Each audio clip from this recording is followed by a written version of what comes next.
It was supposed to be just another boring Friday in calculus class, the kind of day where everyone is half asleep and counting down the seconds until spring break.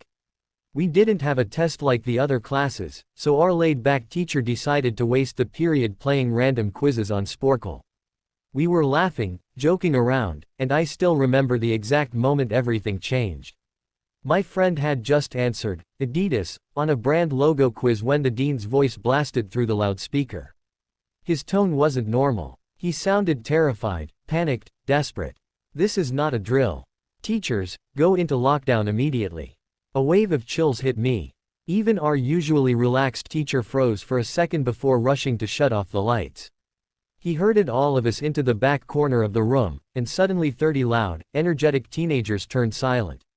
2 minutes later, the power cut out. The soft buzzing sound from the panel in the back stopped completely, and that's when it hit us, whatever was happening wasn't a mistake. Minutes dragged by like hours, and then we heard him. A man screaming at the top of his lungs, running down the hallway outside our classroom. 2 girls instantly started crying, and that sound alone made everything worse. As the screaming got closer, we heard him slamming his fists against the lockers, yelling, "I'll kill all of you." My heart dropped. I genuinely thought this was it. Our teacher shushed us, but his own hands were shaking. Then the banging moved, from the lockers, straight to our classroom door. One of the girls couldn't hold it together anymore and screamed, "No." Which only made the man pound harder, screaming, "Open up." It felt like forever. But eventually the banging stopped, and the screaming faded as he ran down the hallway. When the dean finally came back on the loudspeaker, he explained everything.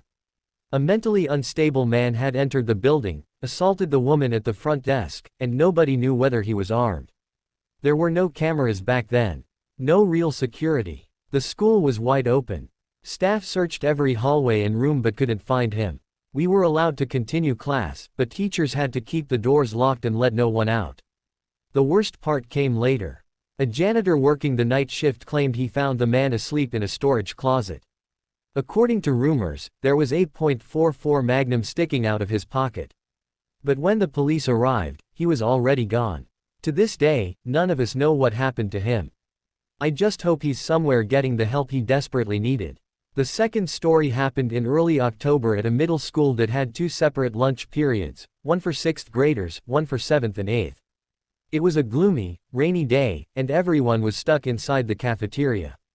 During the first lunch, 4 loud booms echoed across the courtyard. Most of us thought it was thunder, but the entire room suddenly erupted into screams. Campus security rushed in, yelling